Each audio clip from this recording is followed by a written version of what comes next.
Hello and welcome back. This is the week 8 lecture. So today we're moving on to our next couple of skills that we need to master. So we're adding a couple of additional tools to our tool belts now that we've mastered some of the basics about summarizing, paraphrasing, and quoting. We're going to move on to a couple of more advanced skills. So things like summaries, paraphrases, direct quotes, those are very important. Like I've said, we're going to be using those quite a bit, all three of those skills, once we start working on our research papers. But we're also going to be analyzing and synthesizing. And those are the two skills that we're going to be working on this week and in week 9 when we come back from spring break. So as most of us probably already know, this is our final week before spring break. So this week I'm going to introduce some concepts. I'm going to give you guys sort of a practice run, a dry run on the analysis synthesis work. And then we're going to take a little break. We're going to have our vacation. And you guys don't really have a ton to do over spring break except just continue your research, continue to look for sources. Then we come back for week 9 and we'll start actually putting together our next big assignment, which is the rhetorical analysis. And that's one of the final things that we'll do before we turn our attention exclusively to the research paper. So I won't get too deeply into what the rhetorical analysis assignment is just yet because we have all of week 9 to work on it. But I want to talk today just about what analysis and synthesis are. Like, what are these skills? How do we do them? Why do they matter?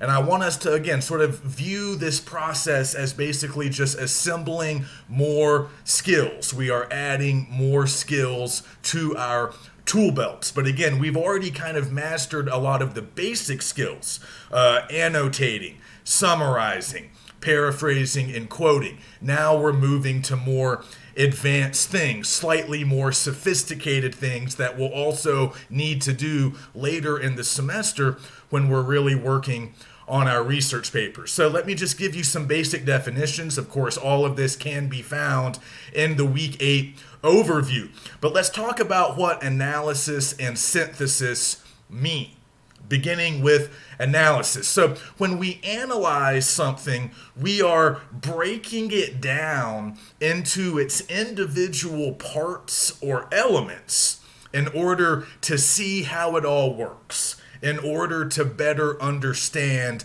the overall thing that we are examining or analyzing. So if you got those of you who took my 101, you remember we had a whole unit on analysis. We did process analysis in 101, which is a pretty simple form of this particular writing genre. But this is something that we do in a lot of different contexts and a lot of different classes.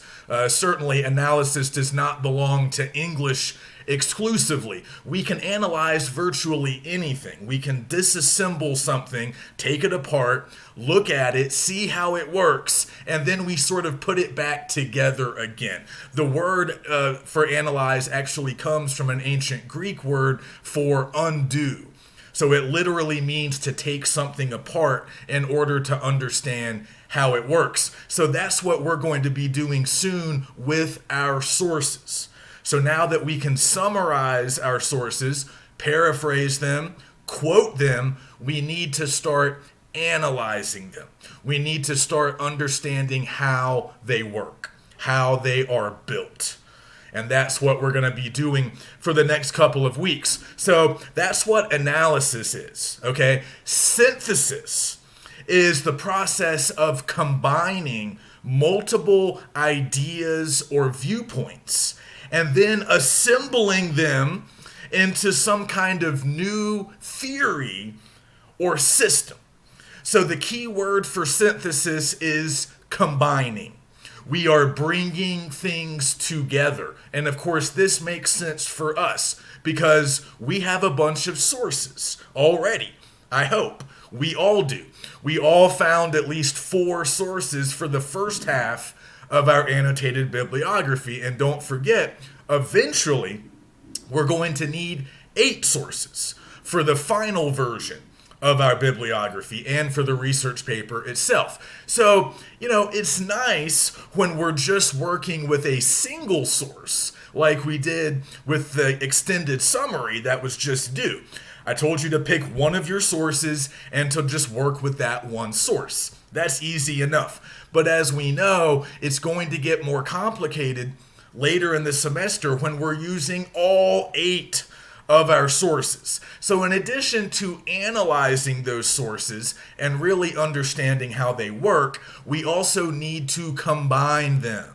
We're going to need to bring together multiple sources. We're going to need to be able to talk about multiple sources at the same time.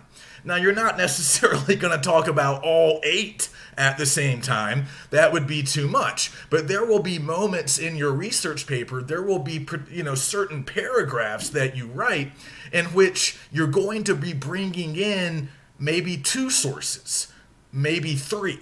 You're going to be talking about 2 or 3 sources in the same paragraph because they're all similar. In certain ways. They're all tackling the same topic. Maybe they're making similar points. Or maybe you're talking about 2 sources in the same paragraph because they have some really important differences.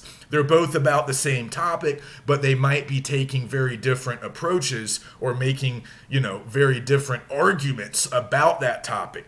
So whether you're bringing them together based on similarities or based on differences, you're going to be bringing them together in one way or another at various times in your research paper. So again, these are really important skills to have before we get moving. We need to get comfortable with these skills before we get moving on the research paper. So I have a really pretty simple 4-step process for sort of getting ready to do this type of work. And for this week, I've provided some sample texts that we can use to kind of help us practice. So obviously, the sources that I'm providing this week are not our real sources, and once we start doing the actual rhetorical analysis, we'll be using our own sources once again. We'll be choosing 2 or 3 of our own sources, not just 1, but 2 or 3, and we'll eventually be working with those. But this week, as we get comfortable and as we practice, I'm going to be providing you the texts, and I already have. So if you look in the week 8 module, you'll notice 2 sort of short essays and also a video clip, a documentary. So these will be our texts for this week. We're going to practice analyzing and synthesizing these 3 texts. And if you follow the basic process that I kind of outline in the week 8 overview, you'll be able to put this together. And of course, this is our next research journal assignment. So you have 2 short essays to read and then a brief clip to watch. So you have the app generation and virtually you. So those are PDFs that I've posted in the week 8 module. They're both pretty brief. They're both excerpts from longer works. So they're, small selections from longer books or articles. So read those, and then you can watch the Frontline documentary entitled Generation Like. I've posted that. It's a pretty long program. You don't have to watch the entire thing.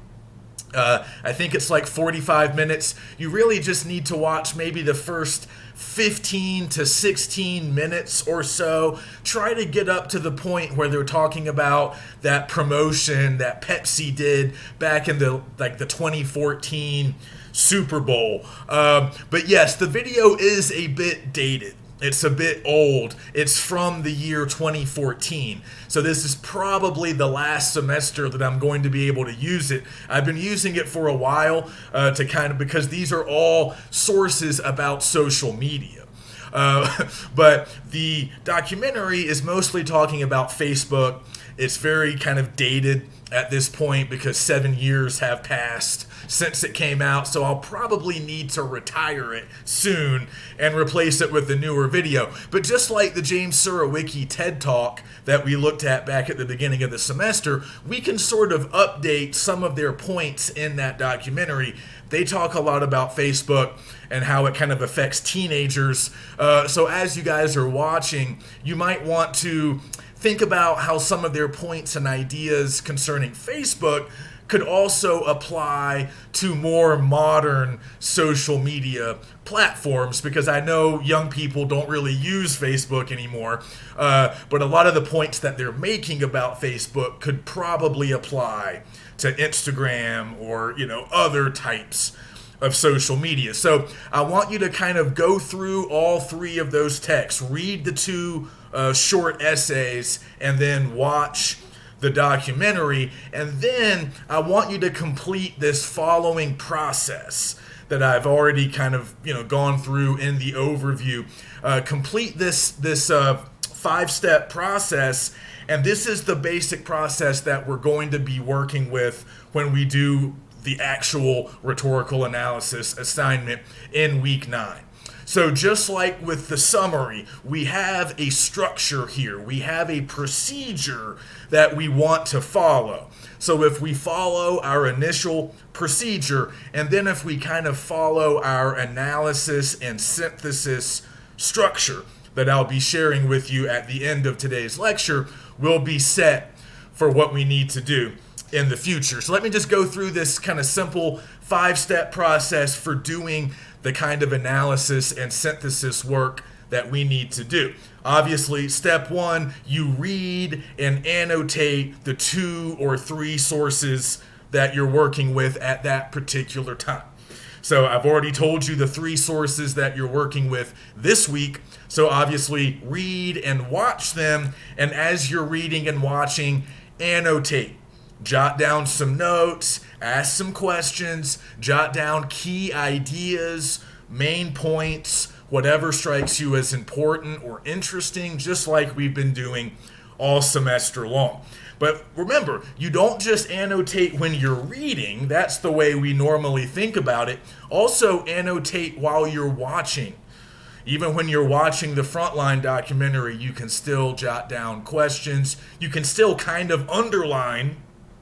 It just means writing stuff down instead as you hear it, instead of actually underlining or highlighting, but you can still do all of that while you're watching. So that's obviously step 1. Move through each one of the sources, read, watch, and annotate while you do it. Step 2 should also be familiar. You need to write brief summaries for each of the 3 sources.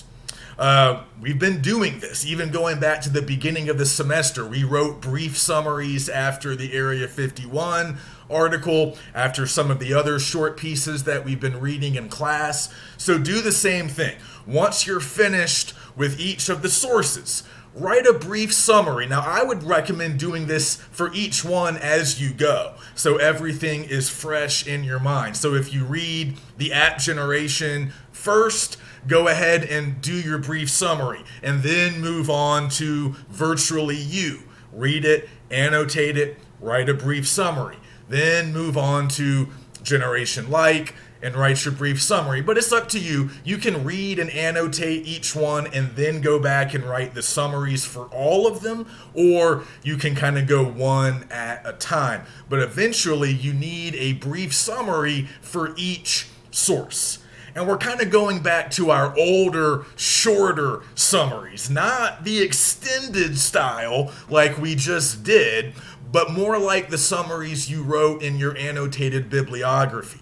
More like the summaries that we were doing kind of at the beginning of the semester when we were keeping them very short, maybe just a couple of sentences. Just try to capture the main ideas, the most important parts of each one of your 3 sources. And again, at this point, you don't really have to be writing in complete sentences. You can kind of use bullet points. You can write in fragments. You can keep it brief, but we're just trying to get some stuff down on paper. So keep the summaries brief, but make sure you have one for each source. Identify the topics that each source is kind of tackling, and try to identify in those brief summaries the overall argument or the overall purpose of each source, at least as well as you can. If you can locate some kind of a thesis, some kind of argument, or at least an overall point or purpose. So get those summaries written down. They can be informal, fragmentary, whatever, but get them down and then move on to step 3. And really, step 3 can sort of be combined with step 2. With step 3, you're just confirming, really, that all of these sources are addressing the same basic topic. So I call this sort of hypothesizing. Just jot down the topic that all of your sources are dealing with, and then you can add your own personal opinion or position on that topic. So now we can finally start to provide our own thoughts, our own views, our own ideas, our own opinions. So I told you guys not to do that when you were summarizing, but now that we're analyzing, we can bring ourselves into the discussion, at least to a certain extent. So if you're seeing the overall topic, the overall debate that's sort of going on in your sources, try to locate yourself in that debate. Which authors do you agree with? Where do you land in relation to these sources? Where are you in this particular debate? How do you stack up with these authors? So you can start to do that. So for part 3, just maybe jot down the topic that each source is addressing. And again, that might already be in your summaries. That's great. I want you to use your annotations and your summaries, everything that you've already written prior to step 3. And if you already have this stuff written, you can just kind of write it again or circle it, label it. Here's the topic, and now you can add your opinion on that topic. That might be the only new piece of information that you are creating in step 3. Where do you come in? What is your position? What is your stance on this topic within this debate that's going on, perhaps within your sources? Okay, so that's step 3. Then you move on to step 4, the chart. This is very important. So you need to take everything that you've done, steps 2 and 3, your annotations, your summaries, the topic that all the sources are addressing, and maybe even a little bit of your opinion. You're going to be using all of that stuff to help you with step 4, which is the chart that you're ultimately going to use to actually create your analysis and synthesis. So this will be a 3-column chart, all right? And I explained this in the module, but the first column will be similarities that you find in your sources. So these are similar ideas, similar points, similar types of evidence, any kinds of similarities that you see in your sources. In this case, these 3 sources about social media. I need you to identify some of those similarities in your first column. But again, you don't have to necessarily reinvent the wheel. You might already have certain similarities noted in your annotations or in your summaries that you've already written. But I don't really want you cutting and pasting just yet. If you notice in your summaries that you mention a point or an idea that kind of appears in each one, maybe with slightly different wording, or they're not the exact same, but you might notice a similar type of idea or a similar use of evidence or a similar argument at work in all of your sources. And if you see that, if you look through you have everything in front of you, you have your summaries in front of you. If you notice a similarity that's running through all of those summaries, just go ahead and write a new sentence for your chart. But again, you can be informal here. So these can be bullet points, these can be fragments, but don't try to, Frankenstein it with all the different things you've written in your separate summaries. Again, we're combining.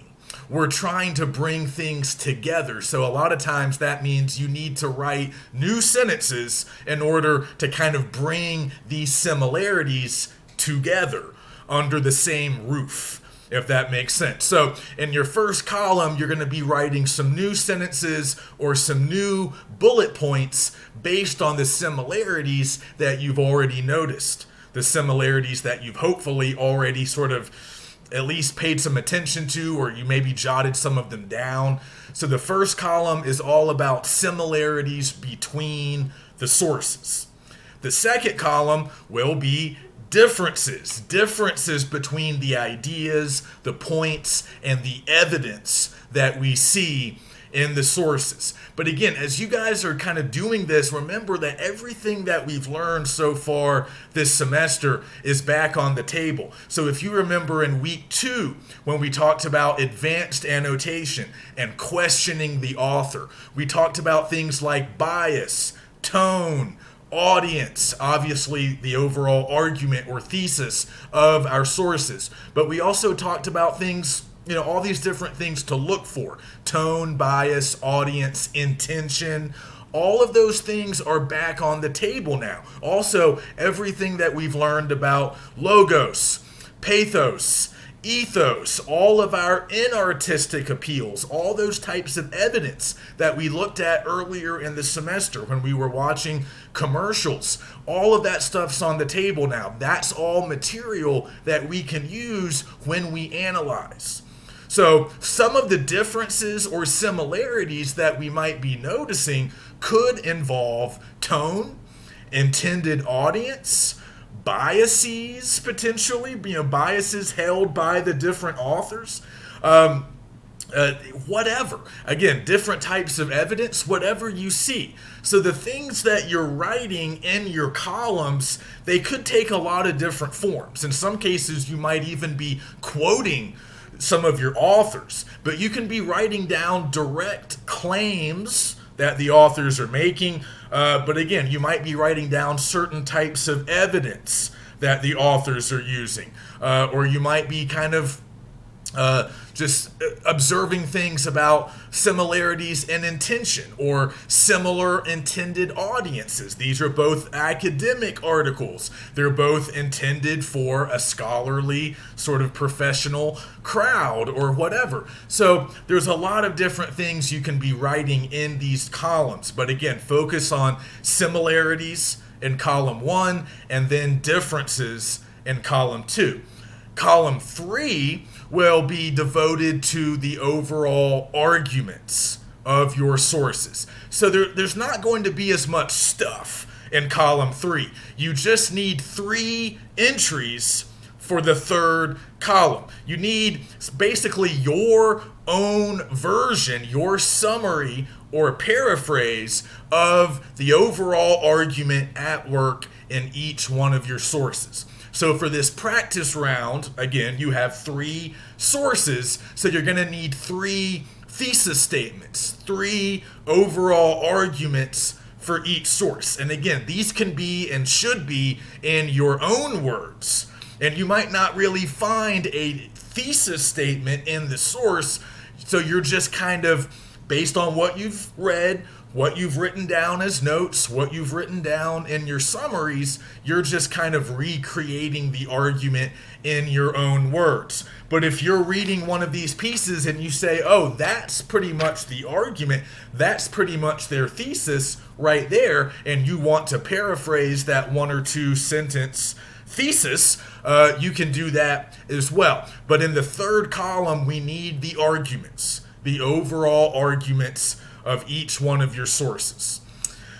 And once you have your chart in pretty good shape, now you're going to need more than just 3 entries for the similarities and the differences. There's no set number, but you need to find as much as possible. So maybe you find 5 key similarities and maybe 3 or 4 important differences, that would probably be okay. You could certainly go beyond 4 or 5, but don't settle for just 1 or 2 similarities, 1 or 2 differences, and then your arguments. That's not really going to give you enough material for your actual response when you're actually sort of putting together a short sort of essay style response to these 3 sources. And that's what we're doing in the research journal. It's going to be brief. It's not any longer than any other research journal, but what you're doing for the journal will be, of course, incomplete sentences, incomplete paragraphs. You can no longer use bullet points or fragments. So as you're getting more polished and formal, you need a lot of material. Even if it appears in a very rough form in your notebook or in your Word doc, you need a good, detailed chart so you can later sit down and put everything together in a more traditional form.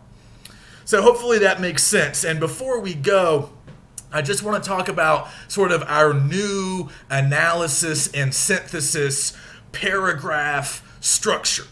And I don't want to get too deeply into it just yet. We'll talk about it more in week 9, but you kind of need to know it because I want you to practice it this week when you're writing your research journal. So, like I said, when you're eventually doing your research papers later in the semester, you're going to be writing certain paragraphs that basically tackle a couple or a few of your sources. And again, you're going to be bringing these sources together oftentimes based on similarities or differences that you've already observed and thought about. So you kind of have to get comfortable writing these types of paragraphs. Again, a lot of students are sort of their initial instinct is to only cover one source per body paragraph. Like, oh, in this body paragraph, I'm going to quote Johnson. And then in my next body paragraph, I'm going to talk about Lackey's article. And then in my next body paragraph, I'm going to talk about this cool book that I found. I mean, that can work to an extent. But you guys know you have too many sources to be able to always do it that way. You can't devote a paragraph to each source. You don't have the space for that. And some of the sources that you use, you're not going to use them a ton. You might only use one of your sources once. You might only mention it twice. In some cases, you have to combine sources just because that's efficient and because that saves space. And you don't have the time or the space to go through each source one by one and devote equal space to all of them. We just can't do that. That's why we're practicing these techniques right now. So once you get that basic procedure down, I skipped the 5th step. I was saying it was a 5-step procedure, but we only covered the first 4. So after you have your chart, the 5th and final step of our procedure is to write down a few of what we call sort of generalized statements. So look back over your chart and look at the similarities and differences that you've noted. All right? And I want you to start writing some original sentences. And a lot of these original sentences will later appear in the actual rhetorical analysis, or maybe even in your research paper once we start doing this stuff for real. So just as a couple of examples, you can say all 3 texts seem to claim blank. While authors A and B seem to think blank, but author C seems to, look at it this other way. So again, you can choose to focus on similarities or differences. If you notice that there's one source that's kind of different than the other 2 sources, you can definitely zero in on that. But if you were able to track a lot of similarities that run through each one of the sources, you can really focus more on similarities. But the whole idea here is you want to look at your chart and you want to figure out, okay, what do I want to discuss? Like, what's the most interesting stuff in my chart? And again, you want to be addressing specific claims that the authors are making. What are they saying? What kinds of evidence are they using to back up what they're saying? And you can even sprinkle in a little bit about what you think about what they're saying. How effective is their evidence? How convincing are they? There will be room to put some of that in. But when you're writing your generalized statements, again, use your similarities and differences and come up with some new original sentences. And this will kind of get us ready to actually start writing. And if some of those sentences are good, like I said, they might even appear in your actual rhetorical analysis. But once you're ready to start kind of putting all of this together for our practice run in the research journal, I want you to think about this new paragraph structure. Maybe we haven't really written a lot of paragraphs like this in the past, but I give you the 4 basic parts of our kind of new paragraph style. And again, we're going to be doing this for a while, but I certainly want to see these by the end of week 9 when we're doing the rhetorical analysis for real. So basically, you're going to start a lot of these types of paragraphs with a topic sentence written by you announcing what the paragraph is going to be about. Okay, so essentially, you're introducing the topic that your sources happen to be about, but you need to introduce it in a quick, efficient method, okay, in an efficient manner. So you're not cutting and pasting the ways that all of your authors introduce the topic. You need to introduce the topic in 1, maybe 2 sentences. Okay, that's how you start the paragraph. You announce what you're going to be discussing, what your sources are going to be discussing. And then you kind of move into what we call the explanation or the follow-up to the topic sentence. So you're kind of giving us a little bit more detail, a little bit more info, and like I say in the module, later on in the paragraph, you might need to kind of return to certain things in that topic sentence, and you might need to explain certain terms, you might need to walk us through some complex ideas, or some key similarities and differences, whatever. Okay, but once you have that topic sentence, you need to follow up on it with another sentence or 2 that really gets us more into the topic. And at that point, in your explanation or follow-up, you can already start to mention some stuff in your chart or some of the stuff that you wrote your generalized statements about. But then the next part is really where we're going to be using all of our pre-existing skills. Part 3, you need to start summarizing and paraphrasing, and eventually you might even be quoting as well. But once you've introduced the topic and kind of given us a little bit more detail and more explanation about what's going on with this topic, what your sources are saying about this topic, then you really get into the nitty-gritty. The real body of your paragraph will mostly consist of summary, paraphrase, and some direct quotes, but you're also adding in some of your own opinions as you kind of walk through the different sources. So we're going to practice writing these kinds of paragraphs. Topic sentence, brief explanation or follow-up, and then summaries, paraphrases, some direct quotes, a little bit of opinion as we really work with these sources. And our ultimate goal is to understand our sources better, to find ways to combine them, bring them together, find ways to discuss multiple sources at the same time so we are efficient and we are using our time and our space effectively. So these are basic skills that we need later, so we have to start practicing them now. So again, work with those 3 social media texts, the 2 short essays and the video, complete the research journal, go through everything in the module, in the overview, the 5-step procedure, and then the 4-part paragraph structure that we're going to be working with. If you have any questions, let me know. Enjoy the break, and I'll see you guys in week 9 when we come back from the break, and we'll continue to work on synthesis and analysis.